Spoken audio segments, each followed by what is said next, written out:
नमस्कार। आज हम इतिहास के पन्नों से एक ऐसी कहानी लेकर आए हैं जो धैर्य, एकता और अहिंसा की एक मिसाल है। ये कहानी है बिजोलिया के किसानों के उस संघर्ष की जो एक दो साल नहीं बल्कि पूरे 44 साल तक चला। तो चलिए शुरू करते हैं इसी सवाल से कि भारत का वो कौन सा किसान आंदोलन था जो सबसे लंबा चला, पूरी तरह से संगठित था और जिसमें हिंसा का कोई स्थान नहीं था। जी हाँ, इसका जवाब है बिजोलिया किसान आंदोलन। और ये सिर्फ एक आंदोलन नहीं था, ये भारत के स्वतंत्रता संग्राम में किसानों की संगठित शक्ति का एक जबरदस्त प्रदर्शन था। तो आज के इस सफर में हम क्या क्या जानने वाले हैं। सबसे पहले आंदोलन का परिचय देखेंगे, फिर जानेंगे कि इसके कारण क्या थे। इसके बाद हम इसके तीनों चरणों को एक एक करके समझेंगे और आखिर में कुछ जरूरी फैक्ट्स का रिवीजन करेंगे। तो चलिए शुरू करते हैं। ठीक है, तो सबसे पहले ये समझना जरूरी है कि इस आंदोलन की पृष्ठभूमि क्या थी। आखिर भारत के इस सबसे बड़े किसान आंदोलन की नींव पड़ी कैसे? चलिए इसकी जड़ों तक चलते हैं। तो देखिए, कुछ बेसिक बातें जान लेते हैं। ये आंदोलन 1897 से शुरू होकर 1941 तक, यानी सोचिए लगभग 44 साल तक चला। इसी वजह से ये भारत का सबसे लंबा चलने वाला अहिंसक किसान आंदोलन है। ये हुआ था मेवाड़ रियासत के बिजौलिया में, जो आज भीलवाड़ा जिले में आता है। यहाँ के ज्यादातर किसान धाकड़ जाति के थे, जो जागीरदारों के लगाए भारी भरकम टैक्स या लाग बाग से परेशान हो चुके थे। एक और जरूरी बात, बिजोलिया कोई छोटा मोटा गांव नहीं था, बल्कि मेवाड़ रियासत का प्रथम श्रेणी का ठिकाना था। अब इसका मतलब ये था कि यहाँ के जागीरदार के पास बहुत ज्यादा अधिकार थे। वो अपने इलाके का एक छोटा मोटा राजा ही था, इसीलिए उसके खिलाफ आवाज उठाना कोई मामूली बात नहीं थी। इस 44 साल की लंबी कहानी को आसानी से समझने के लिए हम इसे 3 हिस्सों में बांट सकते हैं। पहला चरण था 1897 से 1915 तक, जब आंदोलन को साधु सीताराम दास जैसे स्थानीय नेताओं ने संभाला। दूसरा और सबसे धमाकेदार चरण रहा 1916 से 1923 का, जब विजय सिंह पथिक ने इसे राष्ट्रीय पहचान दिलाई। और फिर आया तीसरा और अंतिम चरण 1923 से 1941 तक, जिसमें माणिक्यलाल वर्मा जैसे नेताओं ने इसे अंजाम तक पहुंचाया। तो अब सवाल उठता है कि ये सब शुरू क्यों हुआ? आखिर वो क्या वजहें थीं कि किसान इतना बड़ा आंदोलन करने पर मजबूर हो गए? वजह थी 84 अलग अलग तरह के टैक्स का असहनीय बोझ। सोचिए जरा, 84! ये सिर्फ एक नंबर नहीं है, ये उस शोषण की गहराई बताता है जिससे बिजौलिया का हर किसान परिवार गुजर रहा था। जन्म से लेकर मृत्यु तक, शादी से लेकर फसल तक, हर चीज पर कोई ना कोई टैक्स लगा हुआ था।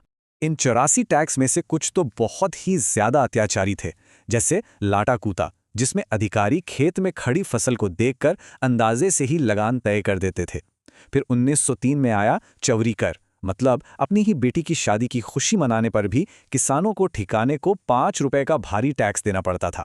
1906 में जब नया जागीरदार गद्दी पर बैठा तो उसने तलवार बंधाई कर का बोझ भी जनता पर ही डाल दिया। और इन सब के ऊपर थी बेगार प्रथा, यानी बिना पैसे दिए जबरदस्ती काम करवाना। तो अब बात करते हैं आंदोलन के पहले चरण की। जब जुल्म अपनी हदें पार कर गया तो विद्रोह की पहली चिंगारी स्थानीय स्तर पर ही भड़की। ये वो दौर था जब आंदोलन को स्थानीय नेताओं ने अपने दम पर शुरू किया और आगे बढ़ाया। कहानी की शुरुआत होती है 1897 में गिरधारीपुरा गांव से। गंगाराम धाकड़ के पिता के मृत्यु भोज पर हजारों किसान इकट्ठा हुए। वहीं सबने मिलकर फैसला किया कि अब ठिकानेदार के जुल्मों की शिकायत सीधे मेवाड़ के महाराणा से की जाएगी। इस काम के लिए नानजी पटेल और थाकरी पटेल को चुना गया और उदयपुर भेजा गया। लेकिन हुआ क्या? महाराणा ने कोई सुनवाई नहीं की, उल्टा उन दोनों को ही मेवाड़ से निकाल दिया गया। ये किसानों के लिए एक बड़ा झटका था, पर इसने उनके इरादों को और भी पक्का कर दिया। और यहीं पर एंट्री होती है इस आंदोलन को दिशा देने वाले एक महान व्यक्ति की, साधु सीताराम दास। उन्हें बिजोलिया किसान आंदोलन का जनक भी कहा जाता है। उन्होंने किसानों के दर्द को समझा और उन्हें एक साथ लाने का, उन्हें संगठित करने का बीड़ा उठाया। पहले चरण में आंदोलन उन्हीं के नेतृत्व में चला। साधु सीताराम दास के नेतृत्व में 1913 में एक बहुत बड़ा कदम उठाया गया। किसानों ने एकजुट होकर तलवार बंधाई कर के विरोध में जमीन का टैक्स देना ही बंद कर दिया। ये सविनय अवज्ञा का एक ऐसा कदम था जिसने ठिकाने की चूल्हे हिला दी। अब हम आंदोलन के सबसे दिलचस्प और सबसे महत्वपूर्ण दौर में पहुंच रहे हैं, यानी दूसरे चरण में। ये वो वक्त था जब बिजोलिया की गूंज मेवाड़ की सीमाओं से निकलकर पूरे देश में सुनाई देने वाली थी। साल 1916 में एक जबरदस्त मोड़ आया। साधु सीताराम दास को लगा कि इस आंदोलन को एक बड़े और अनुभवी नेता की जरूरत है।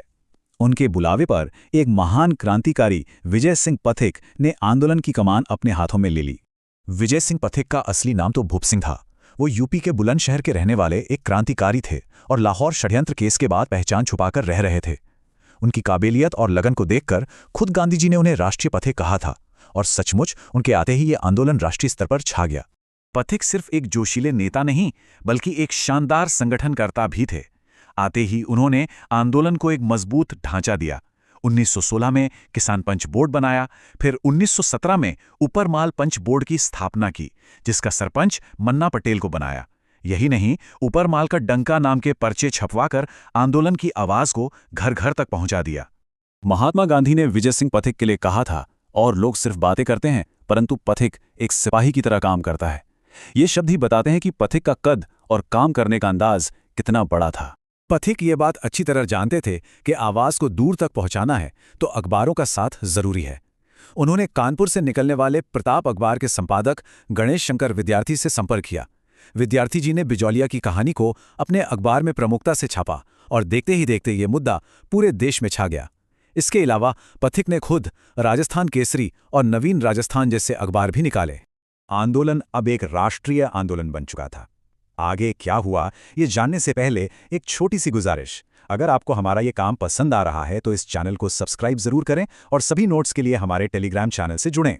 जब बात पूरे देश में फैली तो सरकार पर दबाव पड़ना ही था। 1919 में सरकार को मजबूरन बिंदुलाल भट्टाचार्य जांच आयोग बनाना पड़ा। 1920 में पथिक ने नागपुर कांग्रेस अधिवेशन में इस मुद्दे को उठाया। नतीजा ये हुआ कि 1922 में अंग्रेज अधिकारी रॉबर्ट हॉलैंड को खुद बिजौलिया आकर किसानों और ठिकाने के बीच समझौता करवाना पड़ा। ये एक बहुत बड़ी जीत थी। 84 में से 35 टैक्स माफ कर दिए गए। दूसरे चरण में इतनी बड़ी सफलता मिली, लेकिन लड़ाई अभी खत्म नहीं हुई थी। अब हम चलते हैं तीसरे और आखिरी चरण की तरफ। ये चरण थोड़ा लंबा और चुनौतियों भरा था, लेकिन इसने आंदोलन को उसकी मंजिल तक पहुंचाया। हुआ ये कि 1922 के समझौते को लागू करने में ठिकानेदार आनाकानी करने लगा। इसी दौरान कुछ नेताओं के बीच आपसी मतभेद भी हो गए, जिसकी वजह से 1927 में विजय सिंह पथिक ने खुद को इस आंदोलन से अलग कर लिया। ये आंदोलन के लिए एक मुश्किल दौर था, लेकिन बिजौलिया के किसानों ने हार नहीं मानी। पथिक जी के जाने के बाद माणिक्यलाल वर्मा, जमनालाल बजाज और हरिभाऊ उपाध्याय जैसे नेताओं ने आंदोलन की कमान संभाली। माणिक्यलाल वर्मा ने जमीन पर काम किया, तो जमनालाल बजाज जैसे बड़े नेता ने इसे गांधीवादी समर्थन दिलाया। इन सब ने मिलकर यह सुनिश्चित किया कि आंदोलन की आग बुझने ना पाए। और हमें ये कभी नहीं भूलना चाहिए कि इस आंदोलन की असली रीढ़ थीं बिजौलिया की वीर महिलाएं। अंजना देवी चौधरी ने तो करीब 500 महिलाओं के सत्याग्रही जत्थे का नेतृत्व किया था। नारायणी देवी वर्मा और रमा देवी जैसी अनगिनत महिलाओं ने घर घर जाकर अलग जगाई और इस संघर्ष को जिंदा रखा। माणिक्यलाल वर्मा ने एक और कमाल का काम किया। उन्होंने एक गीत लिखा, पंछीड़ा। ये गीत सिर्फ गीत नहीं था, ये आंदोलन का एंथम बन गया। जब भी किसान हताश होते, ये गीत उनमें एक नया जोश भर देता था। और फिर 44 साल के त्याग और तपस्या के बाद 1941 में वो ऐतिहासिक दिन आया। मेवाड़ के प्रधानमंत्री सर टी विजय राघवाचार्य ने इस मामले को हमेशा के लिए सुलझाने का फैसला किया। उन्होंने राजस्व मंत्री डॉक्टर मोहन सिंह मेहता को बिजौलिया भेजा, जिन्होंने किसानों से बात की और एक अंतिम समझौता हुआ। किसानों की जमीनें उन्हें वापस मिल गईं और ज्यादातर लाग बाग खत्म कर दिए गए। इस तरह दुनिया का सबसे लंबा अहिंसक किसान आंदोलन अपनी मंजिल पर पहुंचा। तो ये थी बिजौलिया के इस महान आंदोलन की पूरी दास्तान। चलिए अब जल्दी से कुछ जरूरी पॉइंट्स को रिवाइज कर लेते हैं जो परीक्षा के नजरिए से बहुत काम के हैं। तो फटाफट देखते हैं। आंदोलन चला 44 साल। इसके जनक थे साधु सीताराम दास। इसे राष्ट्रीय पहचान दिलाई विजय सिंह पथिक ने। मुख्य कारण था 84 तरह के टैक्स। प्रमुख संगठन बना ऊपरमाल पंच बोर्ड और सबसे ज्यादा चर्चा हुई प्रताप अखबार में। अंतिम समझौता 1941 में टी विजय राघवाचार्य के समय हुआ। चलिए अब एक सवाल देखते हैं जो पिछली परीक्षाओं में आ चुका है। सवाल है, ऊपरमाल पंच बोर्ड की स्थापना किसने की थी? आपके ऑप्शन हैं ए साधु सीताराम दास, बी मन्ना पटेल, सी मोतीलाल तेजावत या डी विजय सिंह पथिक। जरा याद कीजिए। बिल्कुल सही। इसका सही जवाब है डी विजय सिंह पथिक। जैसा कि हमने बात की थी, 1917 में उन्होंने ही इस बोर्ड का गठन करके आंदोलन को एक संगठित रूप दिया था। एक और सवाल प्रैक्टिस करते हैं। चांवरी कर किस तरह का टैक्स था? ऑप्शंस हैं ए उत्तराधिकार शुल्क, बी पुत्री विवाह पर कर, सी सैन्य कर या डी फसल अनुमान पर कर। इसका सही जवाब है बी पुत्री विवाह पर कर। यह वही अपमानजनक कर था जो 1903 में राव कृष्ण सिंह ने लगाया था और जो आंदोलन के बड़े कारणों में से एक बना। हमें उम्मीद है कि बिजौलिया किसान आंदोलन पर यह गहरी चर्चा आपको पसंद आई होगी।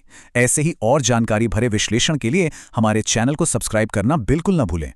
और जाते जाते आपके लिए एक सवाल, 44 साल तक बिना हिंसा के एक आंदोलन चलाना, ये बिजोलिया की सबसे बड़ी विरासत है। जरा सोचिए, आज के समय में जब हम चारों तरफ तरह तरह के आंदोलन देखते हैं, तो बिजोलिया की ये अहिंसक विरासत हमें क्या सिखा सकती है?